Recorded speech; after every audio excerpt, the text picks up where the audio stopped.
தாவேகா சார்பாக 234 தொகுதிகளுக்கும் வேட்பாளர் அறிவிச்சிட்டு வர்றாரு அண்ணன் விஜய் அவர்கள். அதன்படி அவர் நிக்க போற 2 தொகுதிகள் பேரையும் அறிவிச்சார். ஒண்ணு வந்து பெரம்பூர், இன்னொன்னு வந்து திருச்சி கிழக்கு. அண்ணன் விஜய் அவர்களை பொறுத்தவரையிலும் தன்னுடைய 33 ஆண்டுகால வாழ்க்கைய சினிமா துறையில அர்ப்பணிச்சு இப்போ அடுத்த 33 ஆண்டுகள காலத்தை மக்களுக்காக அர்ப்பணிக்க போறேன் அப்படின்னு சொல்லிட்டு இந்த தேர்தலை களமிறங்குறார்.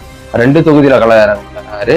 அவர் வந்து எவ்வளவுதான் நல்ல பேர் எடுத்து வச்சிருந்தாலும் இப்ப அரசியலுக்கு வந்தவங்களையும் அவரை போட்டு அந்த பாடுபடுத்துறாங்க, கெட்ட பேரை உருவாக்குறாங்க. இவங்க கூட கூட்டணி போறதுக்காக அழுத்தம் கொடுக்குறாங்க அப்படின்னு சொல்றாங்க.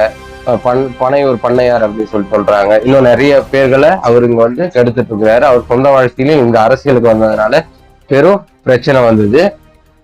இது மட்டும் இல்லாம இந்த 2 தொகுதியிலையும் அவர் ஜெயிச்சு இந்த தாட்டி முதலமைச்சர் பதவிக்கு நின்று இருக்கிறாரு. முதலமைச்சர் பதவியை அடைய வேண்டும் என்பது நம்மளோட விருப்பமா இருக்கு.